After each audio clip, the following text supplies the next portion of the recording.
Here we go.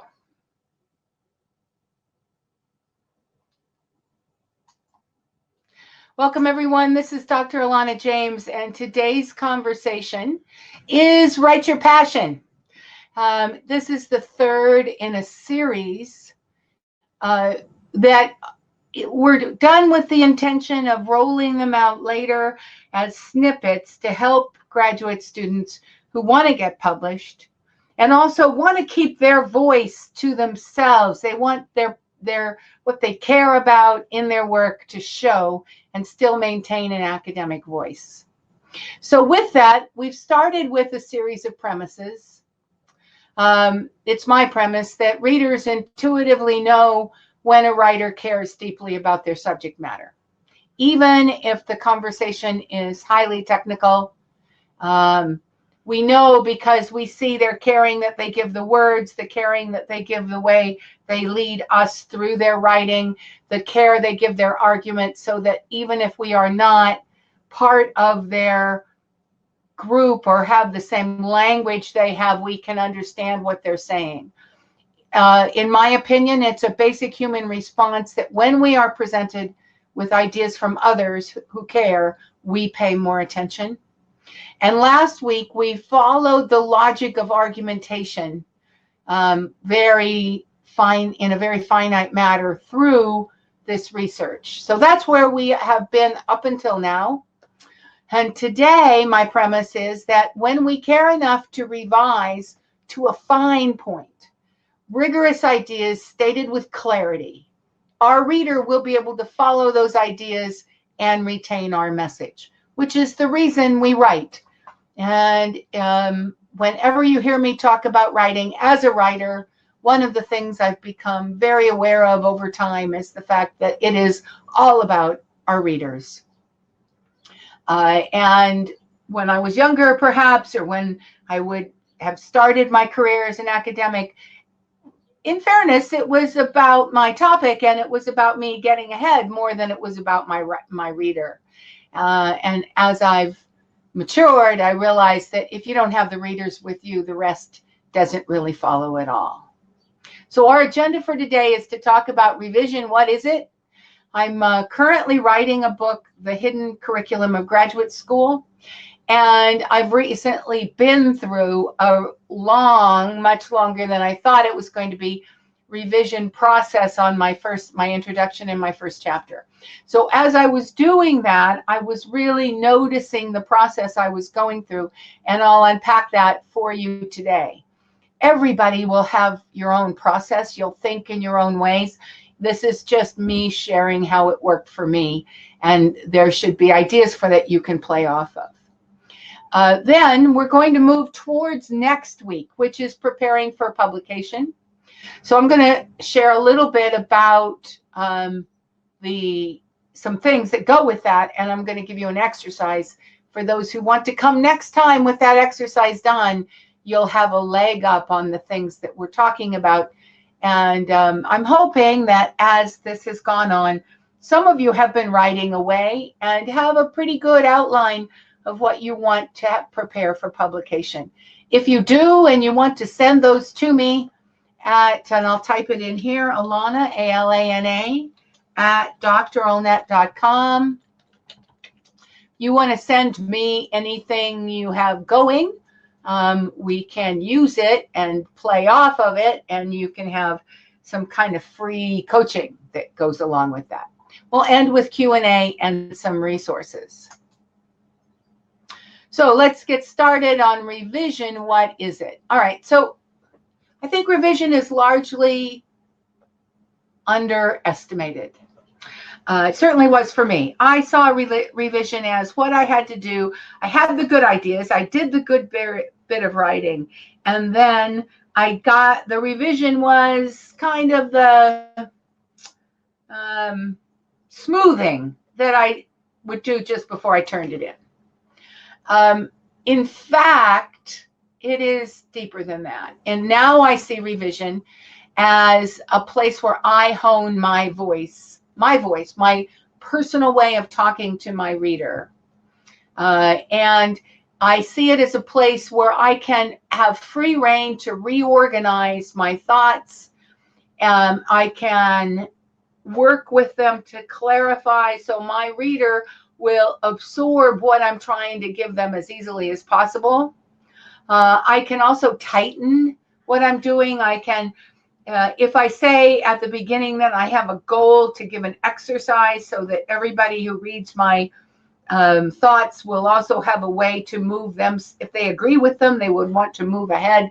So here's an exercise to help them move ahead. Then I better have an exercise everywhere. So revision is my chance to make sure I am doing what I said I was going to do. It's in that way it builds consistency from one section to another, consistency in tone, consistency in style, consistency in voice and outlook, a lot of things. And then grammar and spelling, of course. Now, that's a lot, and you're not going to do it all in one go, or I don't recommend you try to do it all in one go because you're going to get involved in one, and then so the fastest way to revise, actually, I'll go back, is to do each one of these in some order all the way through whatever you're doing. So I'm going to read it for my voice. I'm going to read it and reorganize it. Maybe I'll start with reorganizing. I'm going to make it tight, then I'm going to massage. And maybe the last thing I'm going to do is work on my voice. But however it goes, each one of those is its own path through your document. Actually, that is faster than if you're trying to do them all at once. But it will seem when you're starting, or it certainly seems to me like, oh, this just goes on forever. So through all of those stages, your attention needs to be on two things. And I personally use this symbol to help me remember this. My goal is to funnel my reader to the main point I want them to remember. So I have to be clear on what those points are, and I need to make sure my points get the reader there. And that means I'm building an argument all the way through that gets them there. So I personally have that visual, and I have it up and I write next to it. When I'm planning, I figure out what's at the top of my funnel and what's at the bottom, and I keep that visual around to remind myself when I'm writing. Now, I write big things. I write books, and so I probably have a couple hundred pages at least. So keeping my attention all the way through a big document, and those of you who are writing PhD theses, you have this challenge as well. Keeping it honed all the way through is a challenge to our minds. Really easy to go off on some tangent.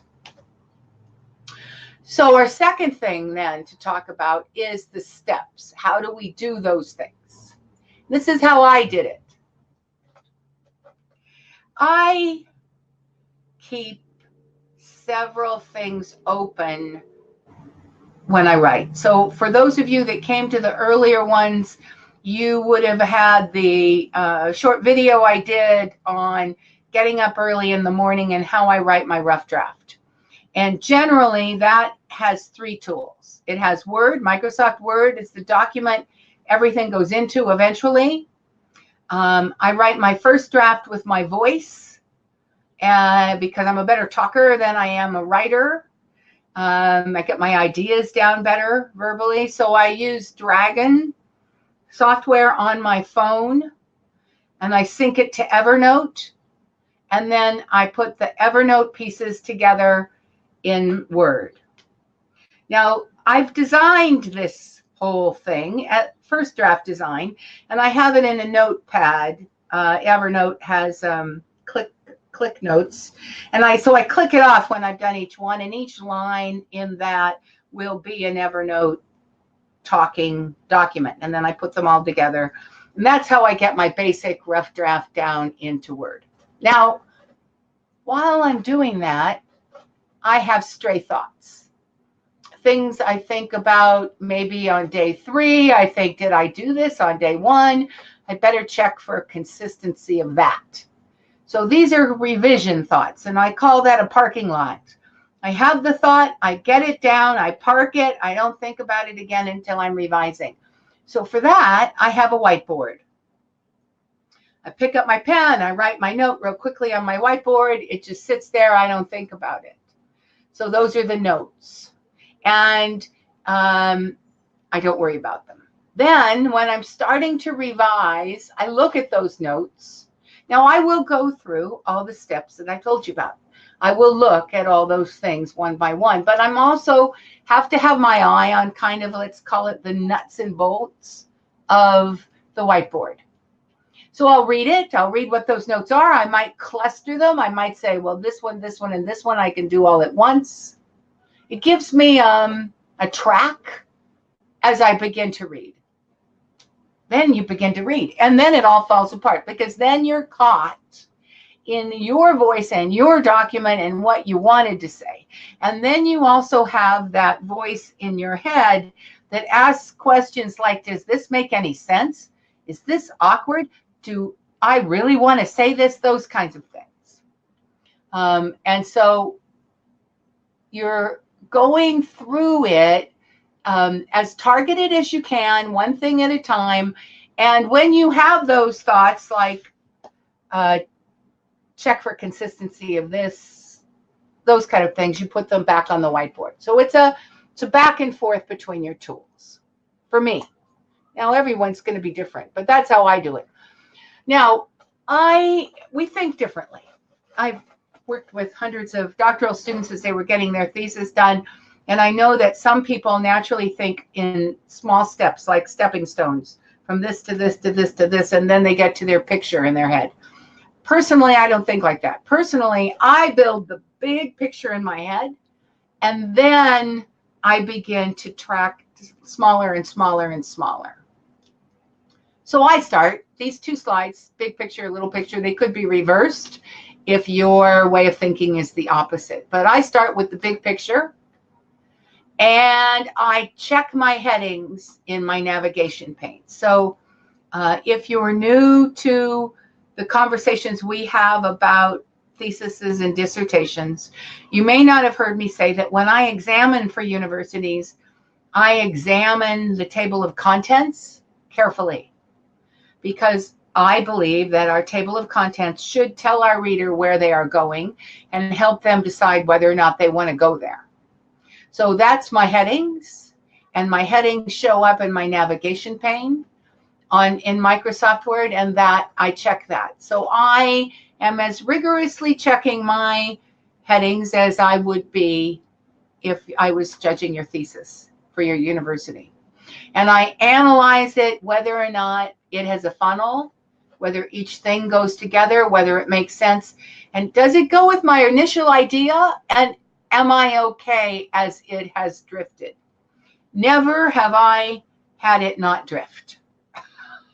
And generally, I like my drifted more than I like the way I planned it out originally, but I am my own thought process around that. I make notes, I analyze, and then I keep the drift or not. Maybe I mess it around. I'm also constantly asking, is this the proper sequence? This actually comes from my editor when I was a doctoral student. What she did for me most of the time was move my paragraphs around.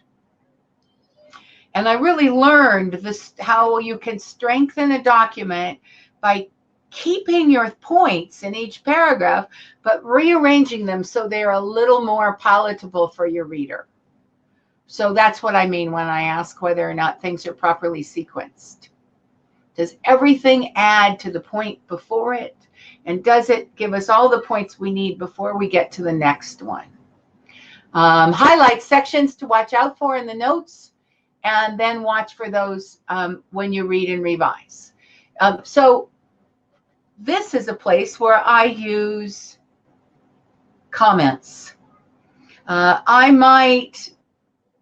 have to say, I don't revise for more than an hour and a half at a time because my brain gets really tired. So especially when my brain's getting tired, if something feels awkward, but I don't really have the brain power at the moment to revise it well, I highlight it and I make a note and I put it in a comment. And then I can come back to that comment later. And then always, always, always says it follow the flow and you're redoing. So that's what I consider the big picture. I'll go through little picture, and then I imagine some of you are beginning to have questions, so we'll stop for those. Smaller picture is the headings. Especially, I think all of our styles have their own complications. For me in APA, I fight a little bit with heading 3 and heading 4, which are the indents with the period at the end, and they're bold, but the paragraph starts there. The newest version of Microsoft Word has made that easier. It used to be, it was hard to get just the first sentence in a heading form. So I watch out for those. I make sure that those aren't title case when the rest are title case. Some of the fine points I try to take care of when I go through them, because at the copy editing stage at the end, there will be so many of those, they're easy to miss. So I do watch for headings. I do watch for title case. I'm always going to Purdue OWL or one of the other APA resources just to make sure I'm remembering it correctly. I also watch for consistency of tone, voice. I tend to write as though I am talking to you. So I break a lot of academic standards with that. And so I have to, there's a line I have to follow where I'm comfortable with that first person to having an intimate conversation at the same time I'm meeting the standards of my field. So those are the things you wrestle with. And active voice or not, if you are a student, especially a thesis student, you may have readers who are really against anything that's not an active voice. I think that really a small amount, you can always do too much where people are something. You really should have more active verbs, but at the same time, I don't think it's the most egregious problem in writing. And anthropomorphism, I have sat on committees with people who hated anthropomorphism. I could only imagine that their committee hated it, and that's why they're so keen on it.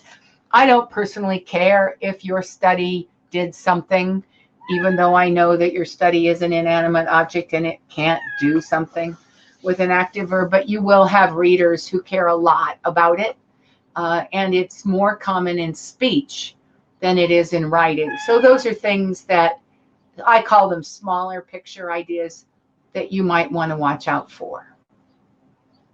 So I see from the notes that some of you are big picture people first.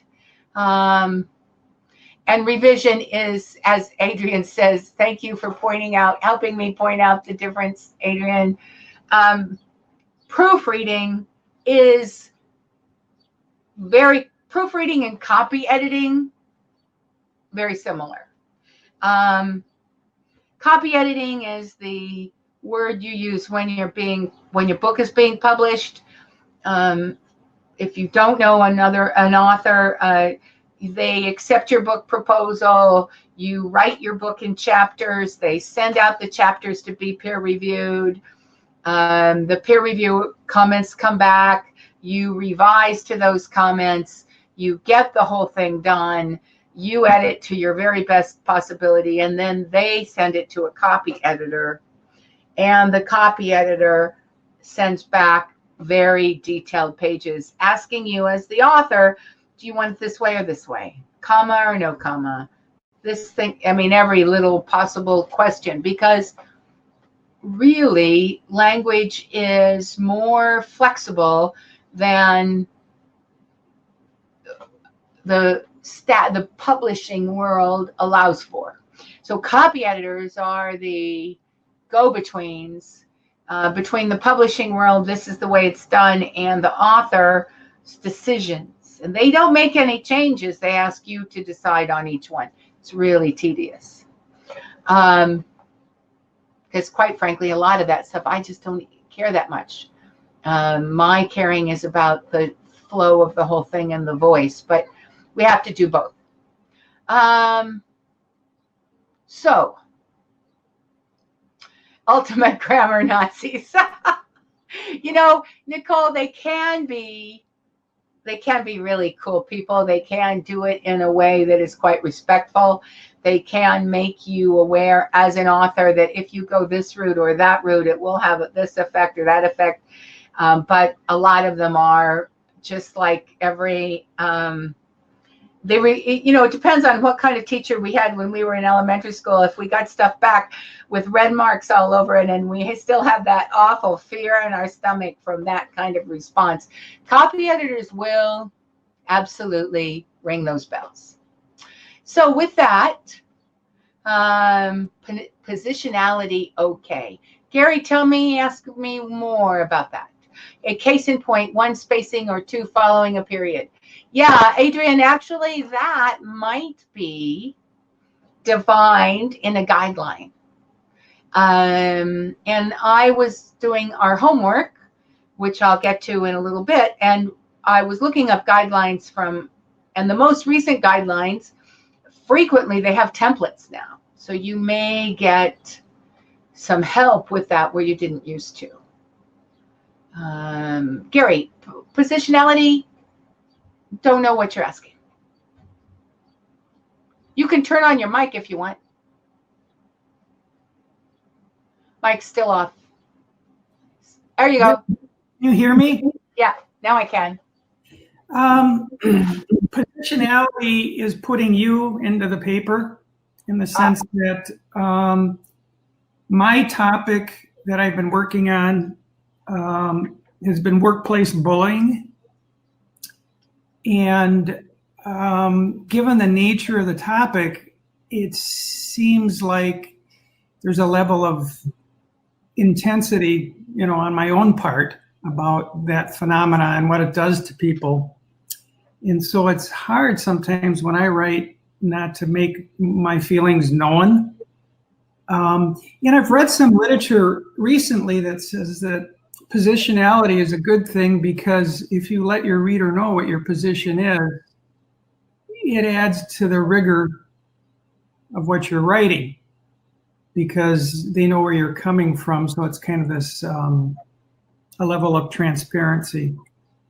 But the flip side is, you can, I'm sure somebody could overdo it. I know one of my professors said to me that I was obviously passionate about my topic. So okay. So here it has. This is a great segue. I'm so glad you brought it up. Thank you, because it gets to the heart of this question of who is your reader, and we have to know what they will and won't accept as certain boundary issues. So if your reader if you are writing a final doctoral thesis and your reader is a mixed committee of academics, then I would recommend your positionality be handled in a introduction part of your chapter 1 with background, where you clearly state your position and then you completely take yourself out of the document from everything on. Because you never know in a committee who plays by what rules, I guess, in the academic world. And used to be a very big rule that we didn't have any position at all in standard scientific research. That is broken down. I'm very happy to say it's broken down. I personally push that edge all the time because I don't believe in it. I personally am a reader who would say, tell me your story, make it clear when you are talking, make it clear when you've got your academic voice on. I'm happy for you to be a person at the same time you're a rigorous academic writer. But I am way far on the left of this particular continuum on committees. Now, what you can do, of course, in that case, is you can ask your committee people what they think before you write it. Everybody knows it's an open secret that we that this is a topic that we don't agree on. So it's not a bad thing for you to come to your committee and say, there is disagreement in the academy on this topic. Where do you personally stand? When you're writing for a journal, again, you have to know your reader. When you're writing for a journal, your first reader is the editor, and you will know from what they publish where they stand on that issue. So go for the journals where they stand, where you want to write. If you are writing, if you are self-publishing, which is a bigger audience for all of us today than it ever was 10 years or 15 years ago, and probably anyone who is building an academic career today will self-publish along the way, as well as publish in more in peer-reviewed places, because you build an audience through your self-published work. And so you can self-publish any voice you want to, but keep it consistent. Decide your positionality on the topics you're going to write on, and then consistently do that so your reader knows what to expect. And then they will really be your reader. Okay. So it's my opinions, my 2 cents, but it is a big, big, big issue. And you will have, this is one where people will push back on you. You will make a stand, and unless your stand is rigorous, third-person academic where it's a very conservative stand, you will have some people push. Yeah. Let me see what else has come up in the chat. So, isn't uncommon for qualitative work, Rebecca says. You're right, qualitative people have more leeway. But quantitative people, especially in the mix, using qualitative evidence to enrich their documents, still will. I just think it's good practice to tell people where we come from. For one thing, it unpacks if they have a question about whether or not we have confirmational bias, we should tell people, I research digital professional development, and it's really clear I would have a hopefulness that all the data I get are positive data. And so people will have to read my work very carefully about whether to see whether I've given into bias or not. And so I tell them that. These questions come in with positionality as well. All right. Research writing by default involves positionality. Yes, it does. And that's why argumentation is so important. Yes, especially when I chose to writing about passion. Passion comes packaged with a position. So we have to be true to that. Agree with Rebecca, identifying our own biases and the role of the researcher seems to not just accepted, but expected in qualitative research. It should be expected in any reflective practitioner. I grew up, I come from a part of our world where it is required that we reflect, REFLECT, and also have reflexive, XIVE, ideas about what am I doing that is actually causing the results I'm getting. And so to be a reflective and reflexive practitioner is a good ethical practice. Welcome to some people who have come in late. We started recording early on, so you have those bits that you might have missed. Any other questions? Raise your hand if you have another question. If not, I'll continue onward. Hands are just below the chat. No hands going up. Okay. So how do you get your voice right? Now, there are and will continue to be conversations about voice. It is not, it's a complex topic, and it's one that I continually unpack from other angles. But I get my voice back right in a document, or what I consider right, by reading my work out loud when I revise. And because I can hear, I can see it. I hear the awkwardness when I was attacking an idea, but I didn't really have the clarity behind it that I want. Or when I drone on. I think that's the downside of having passionate about your work. Sometimes it's hard to turn off the second and third paragraph that didn't actually add much to the first one. So reading out loud helps you hear your own tendencies and helps you overcome them. And then again, I'm going to just keep repeating it. Active in the back of your mind is where you are going, what your funnel is. Giving background, which precedes the specifics. Giving an argument where you make your claim. You give the evidence. You build a warrant between the evidence and the claim. And you come to conclusion over and over. And you keep an eye out for paragraphs that you want to move around. Feel free to ask anything you have that you're toying with about voice too. As I said, it's a big one. Let me also say, I noticed as I was revising that small bits make the point, and that equals the paragraph. What do I mean by that? So I was revising, and I noticed that sometimes there are paragraphs when I start to make a new point.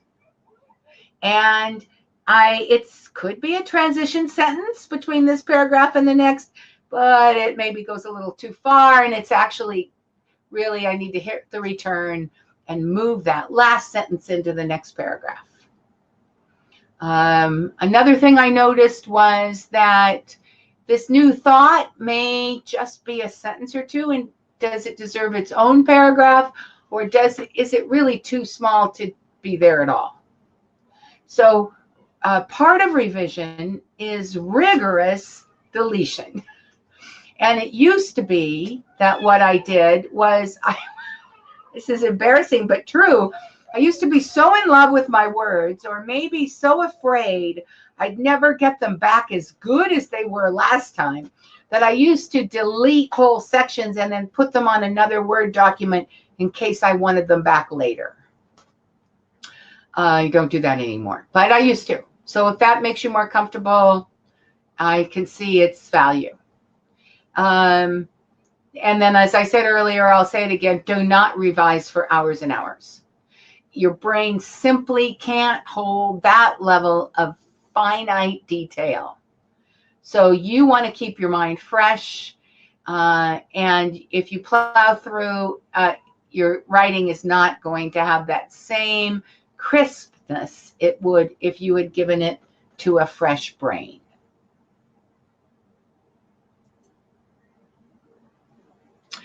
So part of this then is the awkward.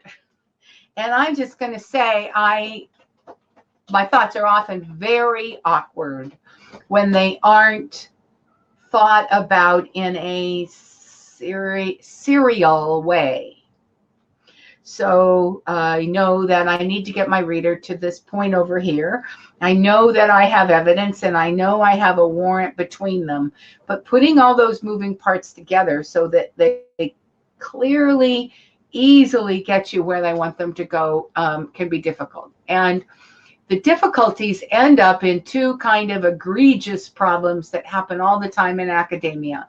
One is a run-on sentence that actually could be 2 or 3 shorter sentences more easily. And the other is a document that doesn't give us points of where we're going. So it's useful to tell us where we're going, to get us there, and then to tell us where we've gone. That's good. And also to superimpose a structure on a complex series of thoughts. So to say, there are 3 or 4 elements that lead together to become this thing over here.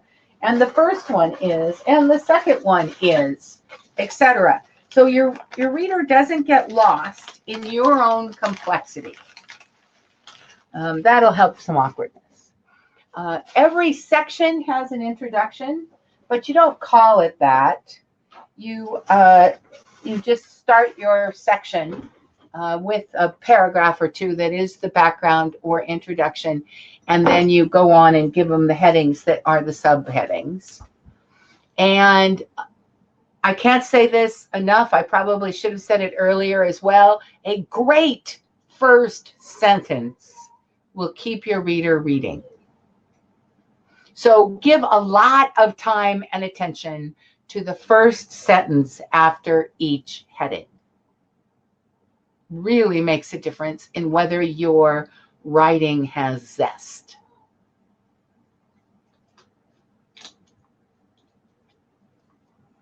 All of those things help working through the awkward. And if you don't think your writing is ever awkward, I would be surprised. Just call it the good, the bad, and the ugly. Our writing can be awkward. It can be unclear. It can be a lot of things. And so revision is our task to get past that. Okay, before I go on to the next, any other questions that have come up? Things you might have noticed in your work that you want to bring up? I'll give it a minute while you're typing.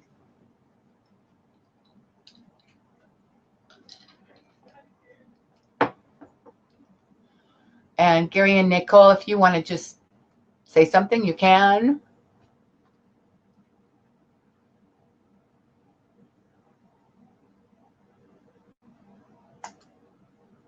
Looks like we might be good. Going once. Oh, there we go. Gary, yeah. You know, I took a class at the university where I go to school on publishing. And the professor there was very adamant about never end a paragraph with a quote. And he said, your end of your paragraph should be your leader into the next paragraph. I suppose is that kind of a golden rule from your perspective? Well, I hadn't heard that rule. I'm trying to think if publishers have a lot of rules. Anybody who has built a career out of there's a lot to the publishing world where you have to get things right. You have to hone into a smaller box.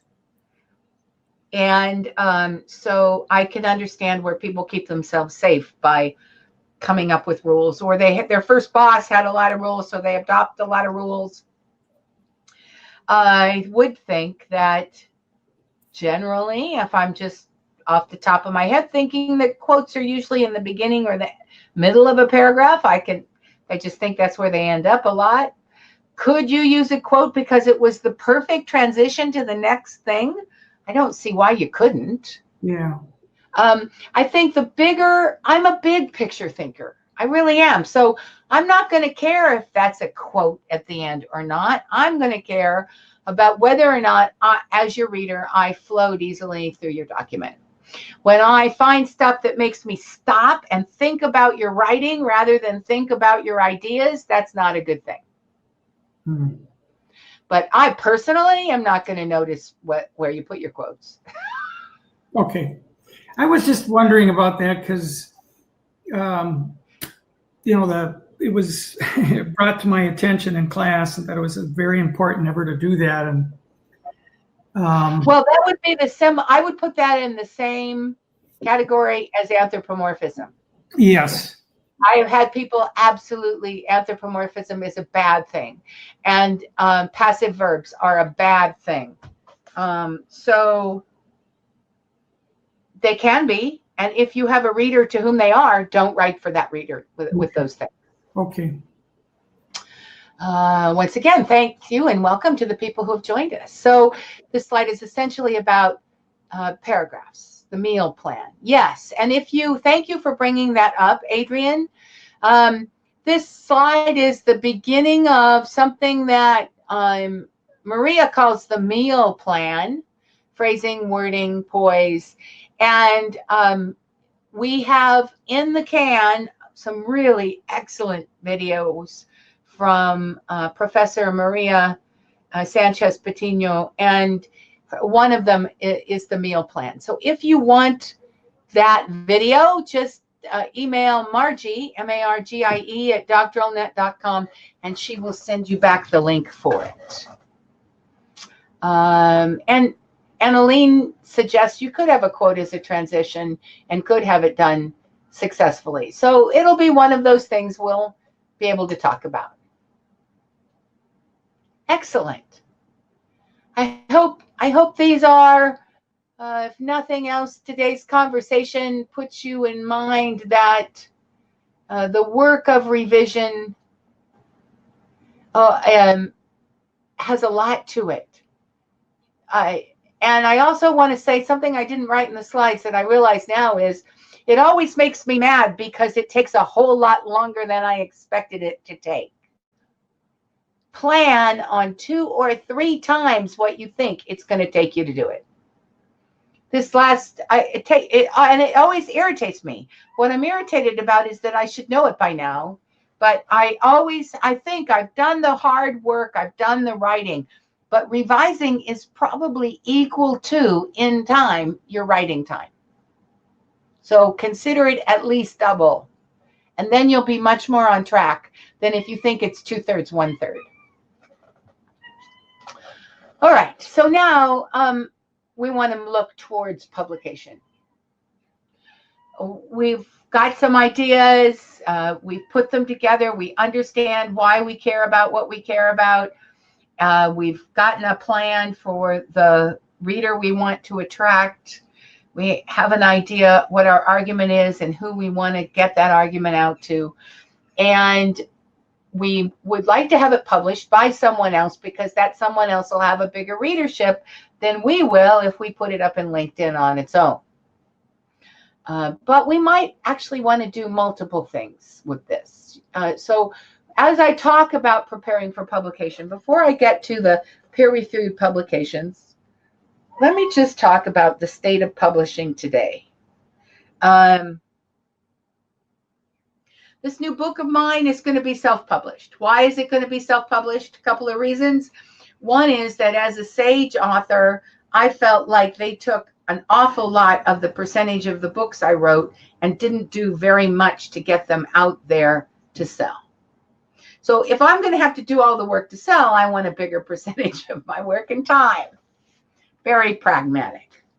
Also, though, I'm interested in the fact that my reader is a graduate student, and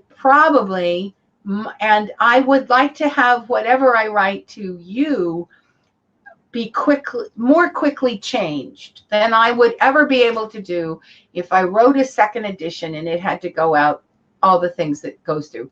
To write a book for a standard publisher is a 2.5-year project. So by the time it hits the streets, those ideas are 2.5 years less refined than they are now the day. And you're not making a lot of changes because it's a big deal to make changes. So if you are, especially if you're in an innovative place and your ideas are evolving and you want to attract an audience that travels with you on those ideas, then I suggest you think seriously about marketing your own ideas, writing smaller documents, and using LinkedIn and ResearchGate and maybe academia.edu, but definitely ResearchGate, and building, I'll call it a tribe of people, a collaboration of people who care about the same things you care about. Very useful. Used to be that we went to conferences, we put our ideas together in slides for conferences, we put them together in papers. Sometimes the conferences publish the papers. Oftentimes the conferences we attend have publications that go along with them, and they're looking for their next publication at the time. So, and I highly recommend conferences as a place to meet others who care and to build the collaborative network that makes our work really a joy. So that's another way of working. And I think in today's world, if you're a writer, you need to have your foot in each of these pots. And from that, then you'll find that some of them are more natural to you, and your career and your ideas will grow. But if you're an academic, they're not going to replace peer-reviewed journals or peer-reviewed books anytime soon. So today we're going to talk about journals. Every journal has impact. If you aren't familiar with impact factors, they are the way journals rate themselves, each other, and it's a rating that's based on the citations of articles in that journal by articles published elsewhere. So you don't get impact factor if you're a small community and everybody cites each other's work. You do get impact factors if you are, I'll use my world, writing in higher education, and other higher education documents cite you. However, the way you get citations today is you also have to work for your citations. None of these things just happen magically anymore. So we all will become better marketers of our own ideas.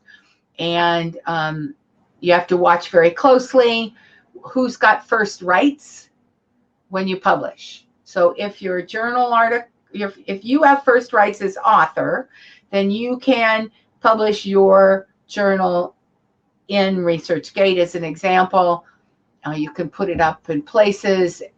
If you don't have first rights, then you may have rights as the author to do a few things. Know your rights. Know when you're sending something off to be published, what rights you are giving the publisher for your work. It's your work. So don't give it away if what you're getting out of it isn't worth it to you.